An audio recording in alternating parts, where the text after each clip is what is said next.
So thank you everyone for attending today's Foxconn Quantum Computing Seminar. Today we have the pleasure of having Kunal Marwaha, who will tell us about on the complexity of decoded quantum interferometry.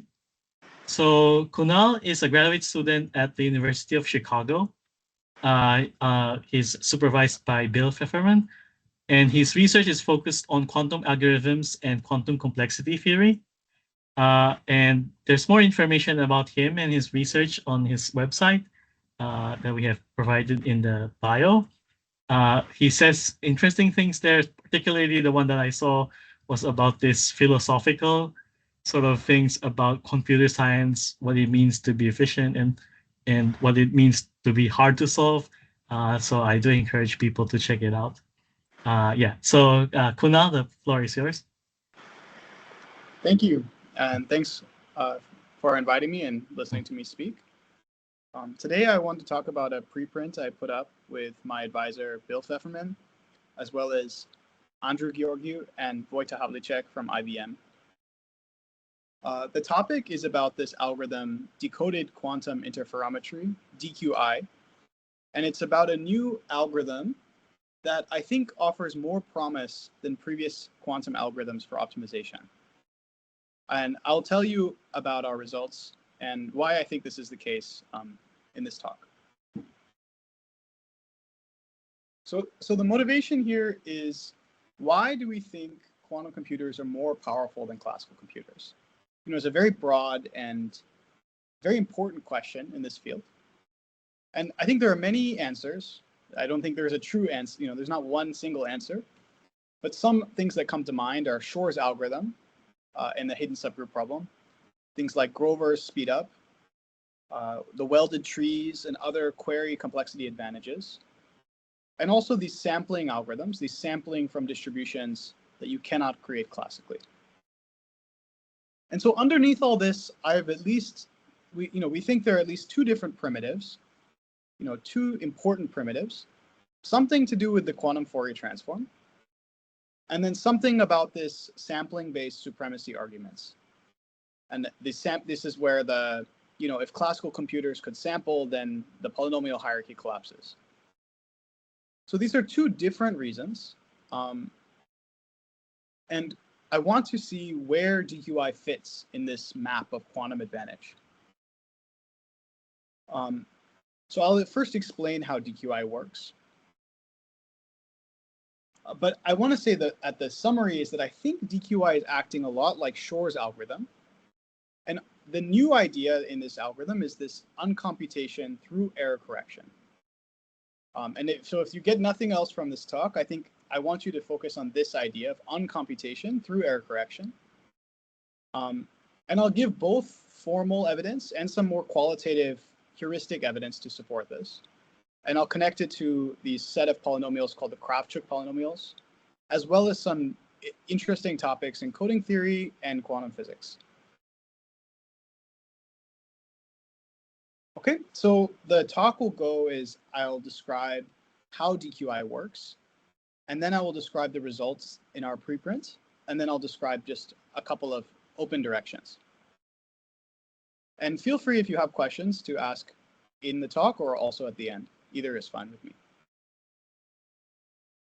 Okay, great. So how does DQI work? So what is the problem DQI is solving? So the goal is, you have some X, some bit string, let's say of length n, and you want to find a bit string X that has a good score. So let's say F is our scoring function, and we want to find X with good scores. Okay, so the way we're going to set this up is B will be some matrix that encodes each constraint. Now there could be, let's say, M constraints, which is very many, more than N. And we want to satisfy as many of them as possible. So it will be a not a satisfiability problem, but a maximum satisfiability problem. Okay, so our score will be the Hamming weight of Bx. Okay, so this is the problem we wish to solve. You can encode lots of optimization problems like maximum cut, these kind of standard optimization problems you learn in computer science can be thought of in this framework. And so DQI is trying to create a sample, like a quantum state, where if you sample it, it's biased towards the good solutions, or it's biased towards states with good score. So let's say we have some state of the form, some function of the score is the amplitude. Let's say it's some polynomial. Let's say it's like cube. So it's the score cubed is the amplitude. Then if you have a higher score, you will have a higher amplitude, and you'll be more likely to see that value. Okay, so this is the core concept. So let's say if the function was, let's say, score cubed, and you have two bit strings x1 and x2, and the second one is twice as good score, then it will be 2 cubed squared, so 64 times more likely. And so this is the idea behind DQI, is if you can create these quantum states that are biased towards very good scores, then hopefully you will just recover by sampling, you will recover bit strings that have great scores because it will be so likely. But of course, there's a trade-off, like it might be that these elements that have great scores are very rare. So you need to bias it quite a lot. And the second thing is I have not told you any way that to create these biased states. I've just said, hopefully we can make these biased states. So let me give you the recipe that DQI, in the DQI paper they give. Okay, so this is the algorithm, at least from my interpretation. So first, let's take what I'll call this Dickey state, which is going to be m qubits long. And so the Dickey state is on the right. So I'll have some, ancilla qubits. And then the Dickey state is the uniform superposition over all bit strings with the same Hamming weight. In this case, the Hamming weight is k. Okay, so now I will coherently apply this map B transpose. Okay, so B transpose takes length m down to length n, which is smaller. So I can do this because this is a classical operation, and I can just coherently apply this. Okay, so now I'm going to add this wishful step. This wishful step is, what if I could get rid of this last register? I don't actually want B transpose y, y. I just want to get B transpose y and leave the rest alone. Now I say this is a wishful step because this is not obeying, linearity. This is not obvious how you, uncompute this y. But let's just suppose we could do it for now. Now, the last step is you take the quantum Fourier transform. Actually, it's just a Hadamard transform. And you will get some, function of the score as the amplitude, where the function will be some fixed degree k polynomial. And the k matches the Dickey state of Hamming weight k.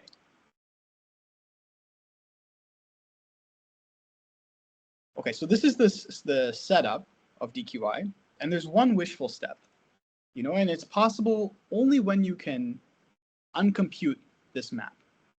If you take y and you go to B transpose y, you need to be able to come back.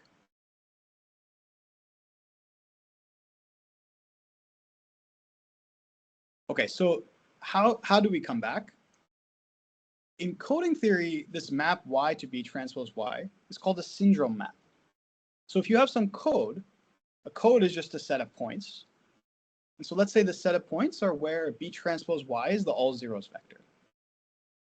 Then the map from y to B transpose y collects the syndrome of some noisy code word. And this map is reversible when you can uniquely decode the syndrome. So, okay, so when can I go back? If I have the syndrome, how do I get back to the original code word or the closest code word?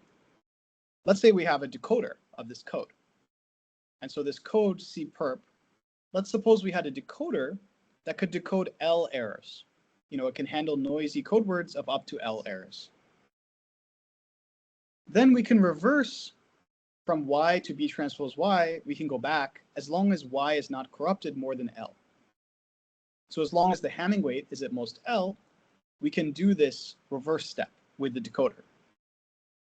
And then we can create this bias state for some degree L polynomial.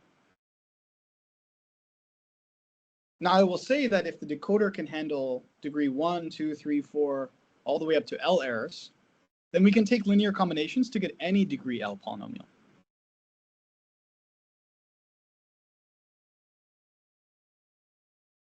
And so this is where it comes, the idea in DQI is this particular, interpretation is you take your optimization problem and you view it as a code.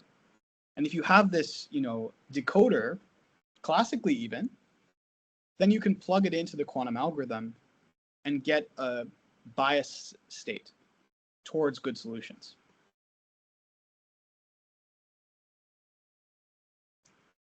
Okay, so this is what I mean by this uncomputation through error correction.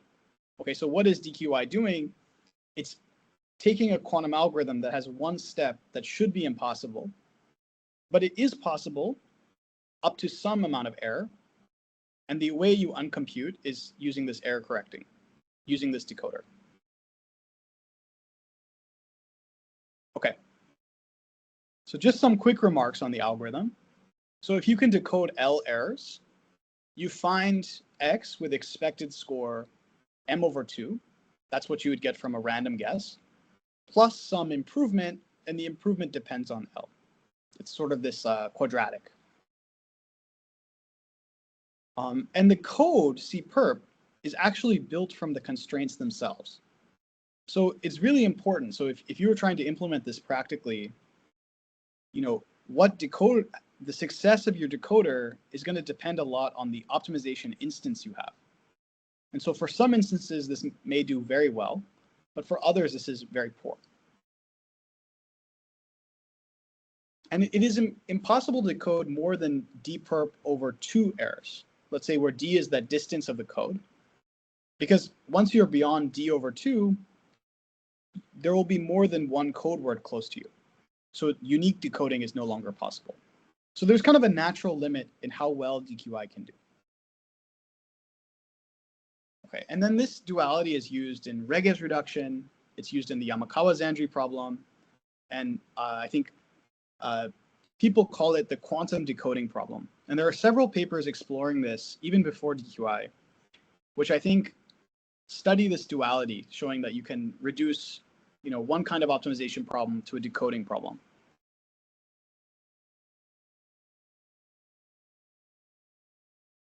Okay, so this is DQI. So what do we do? So my interest. Sorry. Oh yeah, go for it. Do you mind if I just ask a question about this? I know this may be very open-ended, so I don't want to derail your talk. So if you want to just flag it for later, that would be good. But I guess this general task of trying to uncompute garbage is very useful in lots of quantum algorithms. Do you have any comments on whether, sometimes you want to uncompute garbage that doesn't have some nice linear property that relates directly to codes? Is there any work, to your knowledge, or do you have any comments on how this might be applied more generally than this decoding task? Can you kind of take other types of garbage and map them to a decoding problem to uncompute the garbage? Do you know? I think it's possible. I think the coding viewpoint is really nice because this is what unique decoding does. The important thing that you need is you need the map to be reversible. So let me go back to here.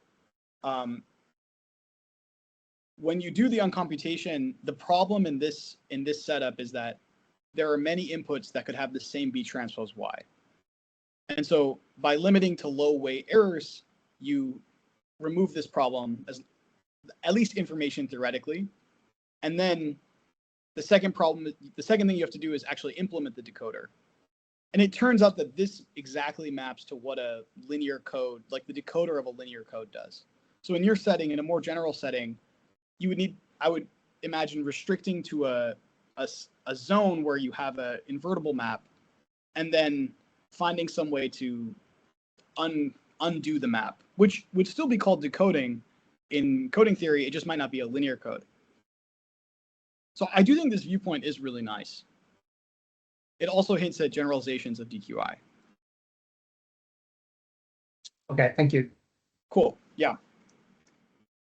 Okay, so let me talk about the results we have in our paper. The main motivation we had is we wanted to understand, what kind of DQI, what kind of quantum advantage does DQI have? Where does this fit in the landscape of quantum advantage? And so the argument we make very broadly is that DQI offers a style of quantum advantage that's quite similar to Shor's algorithm, and that we think it's not easy, at least, to simulate DQI. Okay, so we give 4 different pieces of evidence in the paper. Some of this evidence is formal. We're able to prove theorems that say, this can't work or this works. And some of it is qualitative. I think I see that as more, look, this idea is connected to this idea in coding theory or this idea in physics. And I think both types of evidence are useful because, for example, the reason we think, RSA was hard to break was just we tried really hard and we couldn't break it.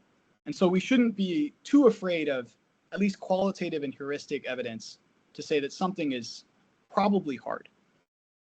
That being said, we should, try to break it formally if possible. Okay. So the first piece of evidence is that this problem, this DQI algorithm, does not look like quantum supremacy. It does not look like the quantum supremacy arguments that have been made. Okay, so what are those arguments? They usually revolve around generating distributions that are hard to sample from.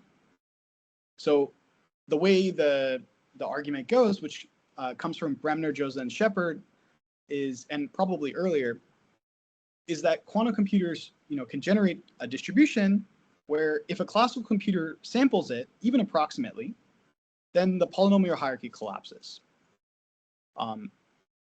And so this is like something, if you don't know what the polynomial hierarchy is, it's close to something like P versus NP collapses, P equals NP. So this is some complexity reason why we think, okay, quantum computers are doing something that classical computers can't. And this is ubiquitous. This shows up everywhere in quantum algorithms. BQP simulators have it, IQP circuits have it, DQC1, the QAOA at depth 1 has this property. Usually it revolves around the hardness of computing amplitudes, that quantum computers can create, distributions where even determining the amplitude of some outcome is, sharp P hard. But I will say this argument does not work for Shor's algorithm. And this is a little bit funny. When we started this project, we thought, oh, this is like Shor's algorithm fits, because it's an IQP circuit. IQP circuits are hard to sample from. But if you look at Shor's algorithm itself, you can actually simulate it in something much faster than sharp P. Okay, first of all, the problem itself is in NP.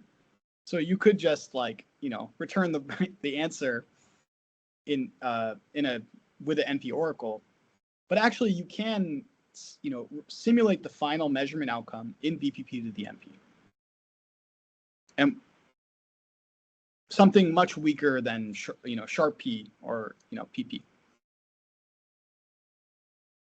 Okay, so this is the claim that we came across, that anytime you have you're measuring a distribution of a state that looks like this, so it's some normalization. I don't care what the normalization is, and it's some Q of X is the amplitude, X. And Q just has to be efficiently computable. That's all I need. As long as the state looks like this, I can sample this in BPP to the NP up to small multiplicative error, which is like the best kind of error, you don't even notice.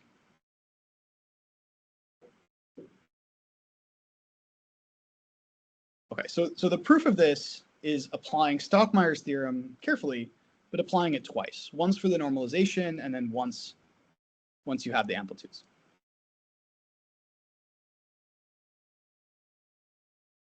Okay, so we verify that Shor's algorithm has amplitudes that you can efficiently compute. So Shor's algorithm fits into this bucket, and anything in the hidden subgroup problem fits in this bucket. The hidden subgroup problem. I definitely Shor's algorithm. I think I've forgotten whether all of HSP fits, but importantly, it includes DQI circuits. So this quantum supremacy argument can't be the reason why DQI is giving a claimed quantum advantage. You can't use these kinds of arguments to say that. And I just want to say this is a little bit weird. Most of our quantum algorithms have some way to embed this quantum supremacy argument. And so if it's actually hard, it must be for some other reason. And this is not like, there are other reasons, because Shor's algorithm is also, we think, hard to simulate classically.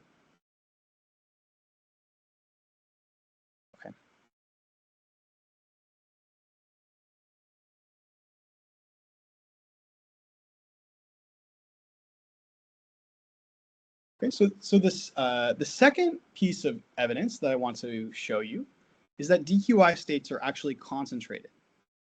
So the initial paper showed that the expected score was, had some improvement over m over 2. But actually we show that, if you have the optimal DQI state, then with high probability, you're going to sample a vector x, a bit string. That gives you a score m over 2 plus the square root L m minus L up to little o of 1 factors. You are going to get an element in this area.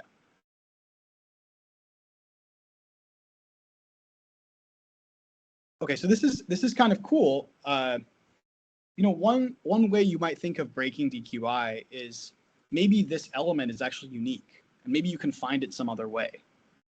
And so if you know if that DQI is going to get you an element here, maybe there's some, there's some funny way classically you can achieve this same x. But actually this x is not unique. So recall that in the DQI state, the amplitude is the same as long as you have the same score. So as long as the magnitude of Bx is the same, the amplitude is the same. And we prove that actually there are exponentially many bit strings with the score in this range. It's some 2 to the c times n, where c is bigger than 0 and at most 1. I think we provide a weak bound. So actually, you're going to see exponentially many, elements in this score range. It's exponentially less than 2 to the n, but it's still a lot. And so one way to interpret the hardness of DQI is that it's kind of finding an element of this large hidden subset. And the large hidden subset is like all the bit strings where the score is in this range. Okay, so morally, this is like the hidden subgroup problem where you're trying to identify elements of a large hidden subgroup. But unlike the HSP, we didn't find any group structure, at least none that was obvious to us. So the hardness in DQI, at least so far, seems to be not from, computing the amplitudes, but at least finding these elements that have a decent score. And there are many, many of them. It's not like uniquely there's a best vector.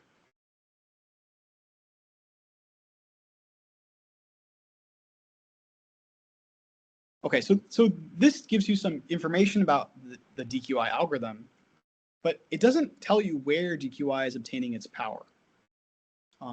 And so for this, the last two pieces of evidence, I want to suggest some directions that are more qualitative about where DQI might be, why might it be like a truly quantum algorithm? At least simulating it will be hard. Are there questions up to this point?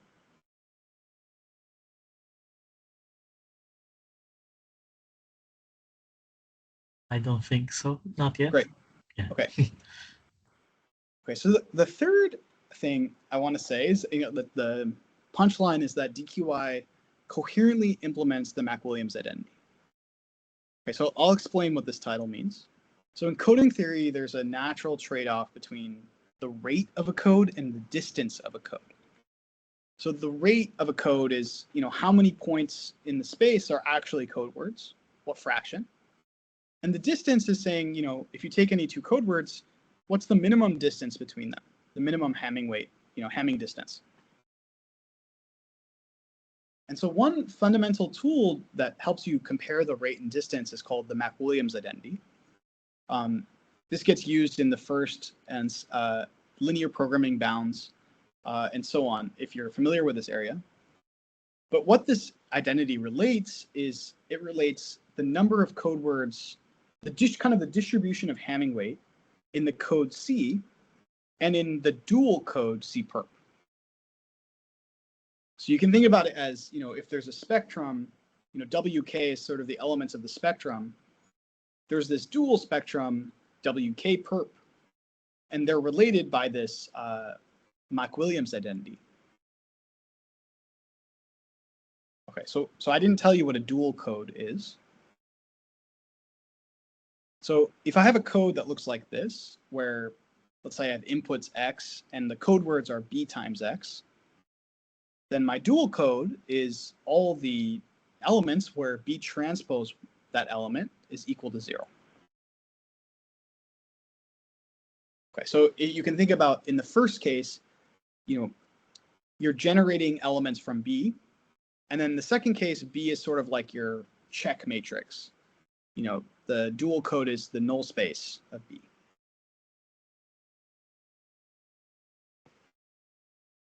Okay, so then I can write the MacWilliams identity down. It's then that, each WK perp is a summation of the WIs multiplied by these polynomial entries. And so these KK elements are these Kravchuk polynomials, which are, you can think about them like a discrete analog of the Hermite polynomials.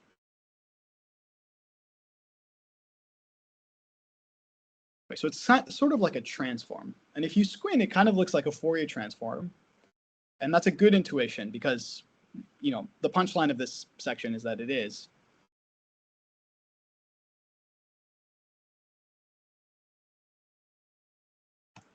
Okay. So one use of this identity, it's not the primary use, but it's one we found in the literature by Tiitavainen, I think in 1990, is, okay, so suppose the distance of this dual code is d perp.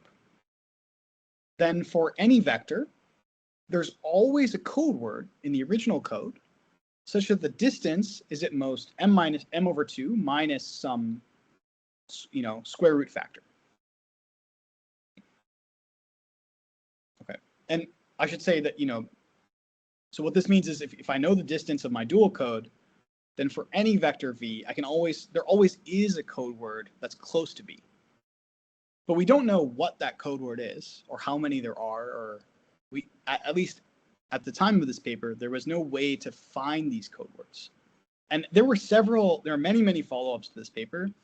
And, much effort was made trying to make this algorithmic. And this was never possible. At least it's not known how to be done classically. Okay, but I want you to at least look at this and think, okay, this kind of looks like the score that was given by DQI. And so we're going to reinterpret this from the perspective of DQI. So the score of X is, the Hamming weight of BX. So it's like the weight of a code word in C. And, by the fact I gave before, there is a code word that's at least, the distance from the all ones vector is not too far. I think I made a typo. This should be m and m minus bx. So excuse me for that. So the distance from the all ones vector is not far. And if you subtract m from both sides, you'll see that the score found by DQI is the same as this value. At least when you can decode, d perp over 2 errors. Okay, so what is this saying? Okay, so the fact that I gave by Tiitavainen, this is the same fact that DQI recovers, but with an algorithm. So it probably is that, these are the same fact, but you could just make the proof of Tita-Vinen algorithmic. And it turns out this is true. So DQI does implement this fact. So we show that you take the original proof of the MacWilliams identity, and you take the original proof of this Tita-Vinen bound. And if you study it as a distribution statement, I think the original proof was a sum of squares statement. If you study it as distributions, you keep the structure of the statement where there exist code words, but the distribution that it shows the existence of such code words is the DQI distribution. So this proof is like generates a distribution and then takes a Fourier transform, which, classically you won't be able to do that because you won't have the distribution in hand. But quantumly, I can do that with Hadamard's. And generating the distribution, you need to start with Dicke states, which we can do quantumly.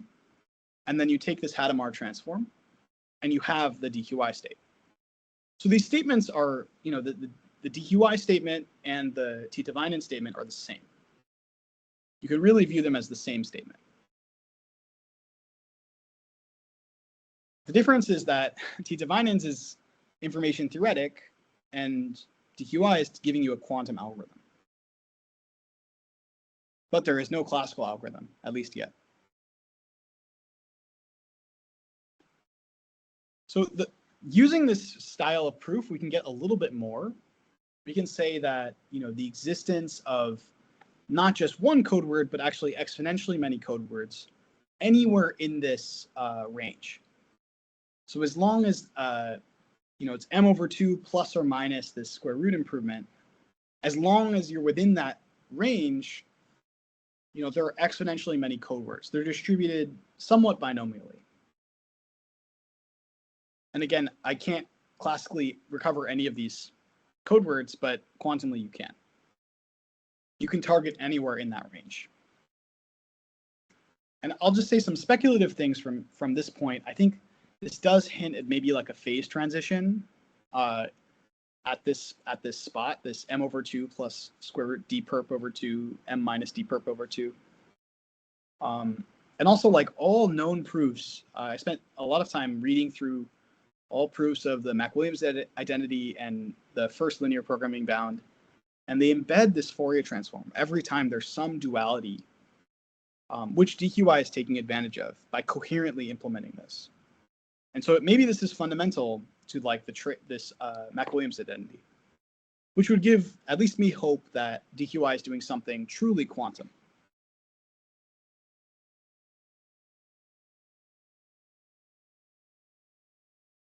Yeah, I want to stress that this is a really more of like we're observing a connection between this, very old literature and coding theory and DQI. I don't want to make too many claims that this is never been discovered before or something like that. But I think it is very promising as a way to understand how DQI is working.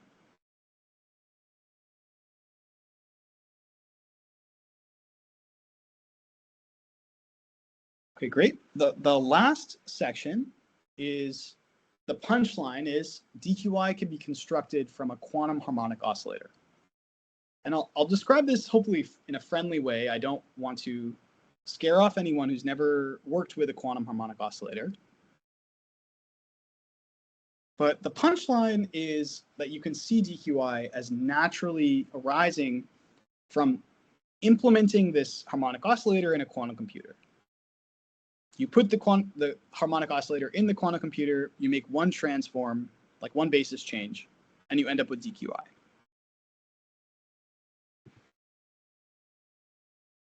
Okay, so what is a harmonic oscillator? It's a simple physical model designed to study, quadratic potential wells, and its system has a Hamiltonian, part of its kinetic energy and part of its potential energy. It's P this momentum operator squared plus this position operator squared.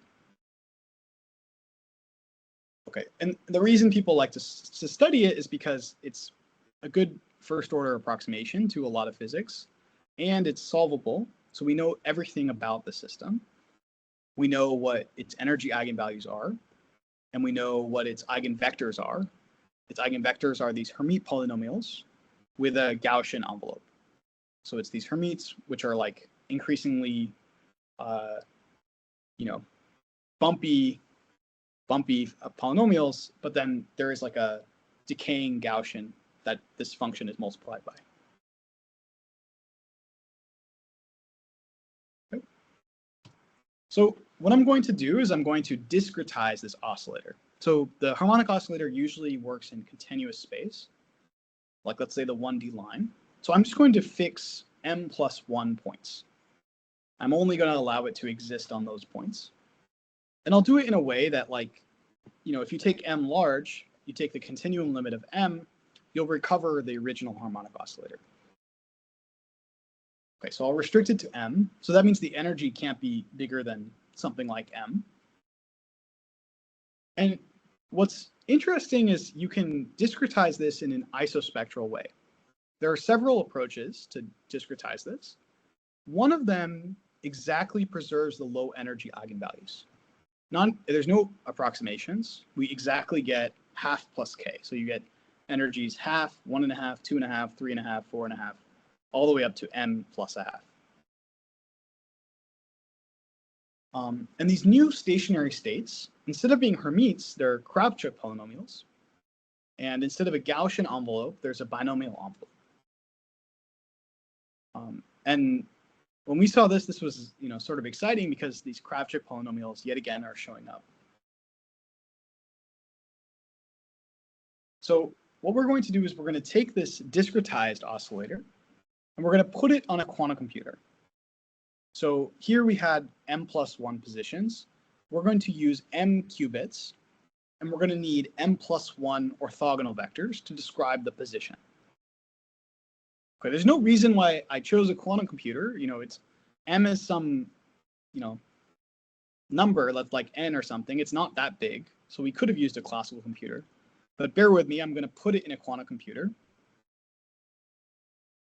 And the positions, let's say minus m on 2 to m on 2, we'll use these Dicke states. So the D0, which is the all zero string, D1, which is all the, uniform over all the bit strings with Hamming weight 1, Hamming weight 2, Hamming weight 3, all the way up to Dm.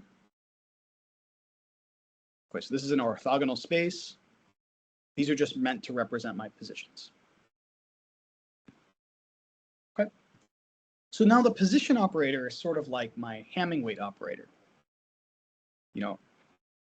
It's just measuring what's the Hamming weight of my system. And the kth eigenstate, the eigenstates of the system are Hadamard transforms of the Dicke state. So it's the Hadamard transform of the Dicke state is these Kravchuk polynomials show up. It's kk of the Hamming weight of y on y. Okay. So I'm using a particular basis here, right? The basis is these Dicke states. I could easily change the basis. There's nothing wrong with that. Let's say we change it by some orthogonal transform, like a permutation. And now, if we change it from z, every z becomes pz, then the position operator is measuring p transpose, or p inverse, basically, p transpose x. So it's the Hamming weight of p transpose x. And the kth eigenstate in this, all I've done is just make a change of basis by this permutation. The kth eigenstate is now this kk of p transpose x on x. Okay, so all I've done is I've taken a harmonic oscillator, I've discretized it, I've put it in a quantum computer, and I'm just changing the basis now. I'm picking a different basis. So kind of the last piece here is if P is not fully reversible, maybe it's not completely an orthogonal transform, maybe we just restrict to like a piece of P that is reversible. We should take like a small part of it. This is similar to what I was saying earlier. So let's say P is this B transpose, where B is the constraint matrix. And so we know, sort of from the principles of coding theory that the map B transpose is reversible as long as, you have low weight, only a few errors, only D over 2 errors. And so these D over 2 errors is corresponding to the low energy subspace of this harmonic oscillator. And so if I make this map with B transpose, the position operator is measuring Bx, the Hamming weight of Bx, which is actually the score. That's actually the object we're interested in this DQI problem. And the kth eigenstate is the state that DQI prepares, which is kk of the Hamming weight of Bx on X.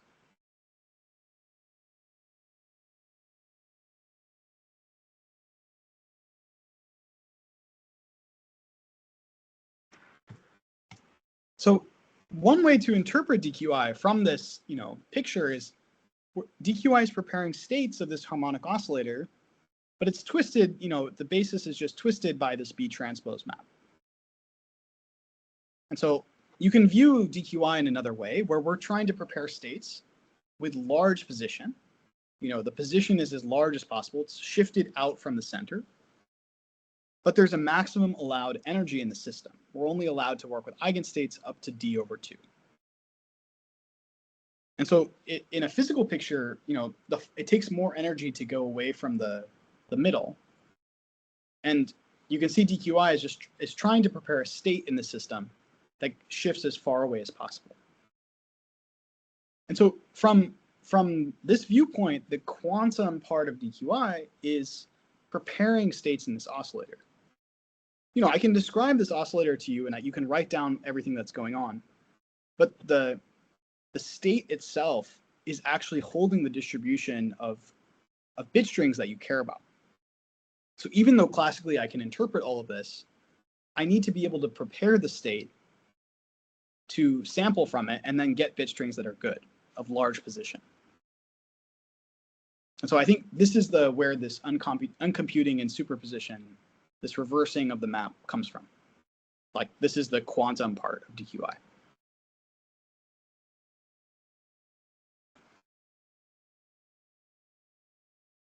Okay, so maybe something speculative here is that it suggests other generalizations of DQI, maybe with a different twisting map, like you use a different change of basis, or you move beyond bit strings.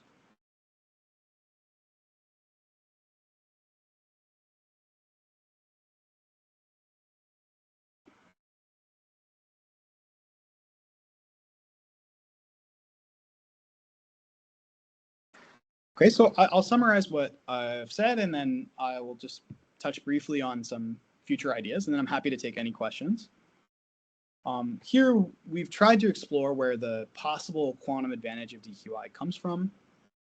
It's definitely not related to these quantum supremacy sampling arguments, but neither is Shor's.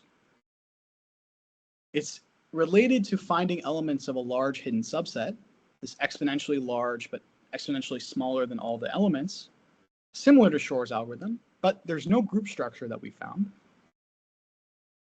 It is really connected to these old ideas in coding theory, especially revolving around this MacWilliams identity. And you can see DQI naturally occurring by implementing a quantum harmonic oscillator and just changing the basis. So these are, I think, 4 cool facts, observations, things we found about DQI. And I'll just close with some thoughts that I think, this is a very interesting time for quantum algorithms, because we still don't know if this problem, if this is a good algorithm to run. But I think it has more promise than things we've seen for at least for a long time, at least from my perspective. There might be a way to unify Shor's algorithm and DQI, maybe with some group theoretic or representation theoretic structure. I think these are probably signatures of the same phenomenon, but we weren't able to really capture it. And I think the Crabtree transform is really cool. It is the correct transform for this problem. but it could easily be generalized. There might be some general class of problems where you take the right orthogonal set of polynomials, and then you'll find it in the problem. For this problem, it was Kraftshoek. For others, it could be something more general. And it's also, at the end of the day, it's not clear that the problem DQI solves is actually hard. There might be a classical algorithm to find the same amount, x with the same score. But I do wonder if there's a phase transition right at this value. It might be really hard to beat the quantum algorithm, but it might be easy to match. And last, there are some generalized variants of the problem, such as this max Linsat and this OPI, which has some connections to factoring. And you can see the DQI paper for more. But anyways, this is exciting times for quantum algorithms. And thanks. I'm happy to answer more questions. Okay, thank you very much for this very insightful and very interesting talk with some very cool results. So yeah, so I think we have maybe a bit of time, like 10 minutes for questions and comments. So anyone who has something you want to say, please feel free to just unmute and ask them at this time. Let me see. Not seeing anyone here at the moment. Okay, maybe I can start. So you were saying something about this, like unifying this DQI with the Shor. Like you have sort of implied, like in those first two kind of items, that makes it more similar to Shor than to other things, right? But so what would this kind of like mean? This kind of unification? Are you suggesting that they're kind of like getting the quantum advantage from the same thing? Like, how am I supposed to read this kind of unification? Yeah, that's a good question. We don't have like a answer, because if we did, we would have put it in the paper. But I do think that the hidden subgroup problem has at least low quantum query complexity. On this DQI, at least finding these elements, the hidden subset that I described, also has low quantum query complexity. And I think there might be a way to unify, write down a single problem that a hidden subgroup is a special case of, and this problem, this max XOR SAT problem that we were looking at, is also a special case. And I think, there might be some group theory in the DQI problem, but it's not an HSP problem outright. So maybe there's some other structure that we can, capture in general. And of course, like it's possible that it's not the same, right? That that's definitely true. Yeah, I do have this. This is a personal belief that I think a lot of quantum advantage comes from the same place. And when we find new quantum algorithms or new results in quantum computing, they're usually different parts of the same object. And it may take us many years to unify, but I think there is maybe there's only one primitive here. At least that's why I've been interested in unification. It may not be helpful at the end of the day, but I do think that, even if this problem, max XOR SAT, is not hard, I wonder if there's some general problem in here that is classically hard. And if you could unify, it with a hidden subgroup problem, that would also tell you for sure that, at least like that problem has Shor's algorithm in it, like it's not just all easy. Like there's something, I think there is something quantum going on in DQI. Can I just play a bit of devil's advocate here and say, like, doesn't the fact that there's these like sampling problems that kind of take advantage of non-sparsity and these polynomial hierarchy collapses and they're somehow different from Shor kind of suggests that unification is not always possible? That's right. I do think that these quantum supremacy arguments are useful for us because they prove things, but I don't know if they like. So these quantum supremacy arguments usually hinge on the fact that the amplitudes themselves are hard to compute.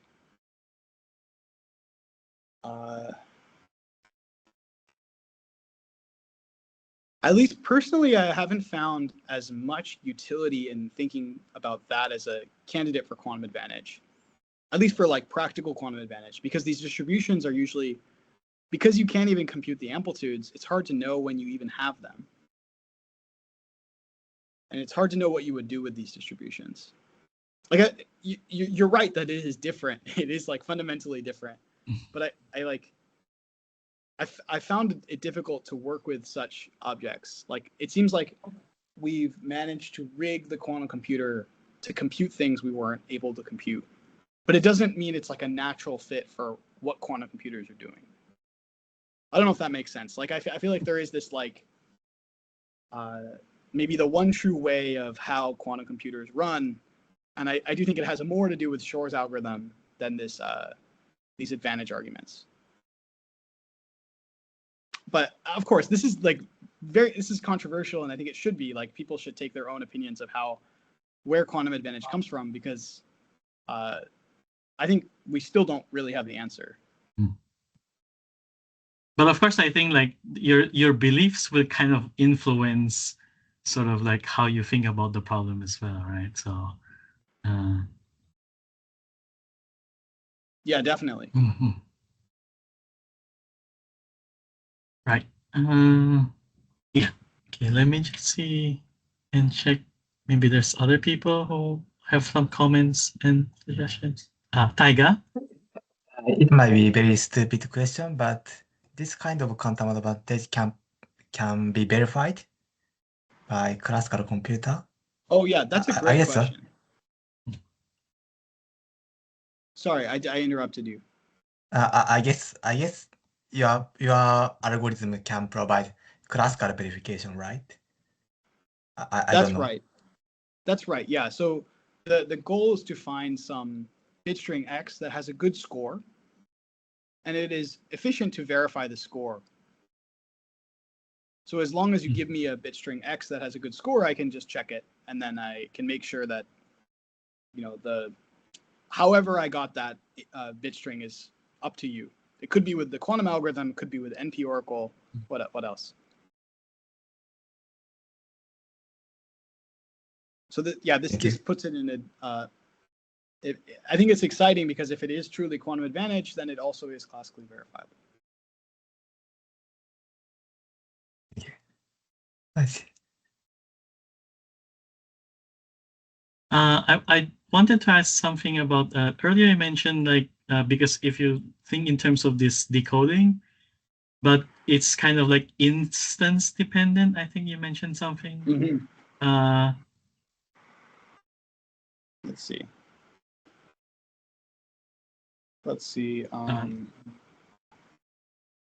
Probably earlier in the beginning. Yeah. Yeah. Might be. Oh, it was here. Yeah. Yeah. So this code cperp is basically the check matrix is the constraints themselves. So it's very weird. Like, if you have a different problem, like a different instance of the problem, your matrix B will change because your matrix B is the instance. Mm-hmm. And so if the matrix changes, then the decoder may function differently. Mm-hmm. If the matrix changes, then the code changes. If the code changes, then the decoder will have to change. And you can apply the same decoding tools, like you can apply, you know, these belief propagation tools, or LGBC decoding, or whatever you use.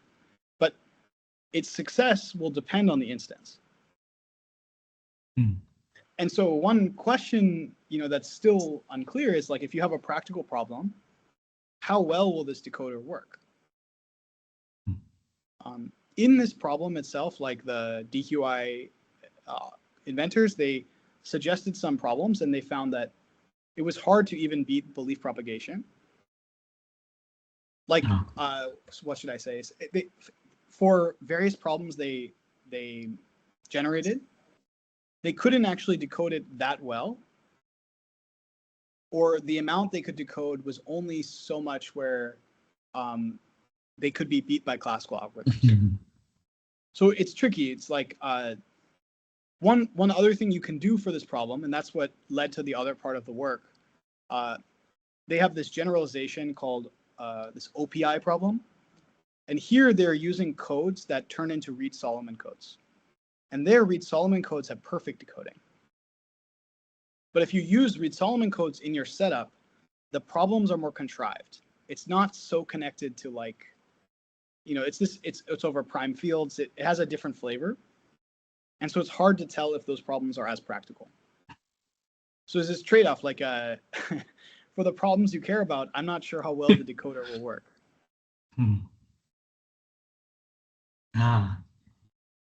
Okay, that's interesting. Okay, but thank you. I think one thing this does give, though, is like there might be an important subclass of optimization problems where the decoder works very well. And maybe it works well because of some hidden symmetry in the Fourier basis or some other structure that DQI can take advantage of. I think this is a really good direction for, you know, quantum advantage through DQI.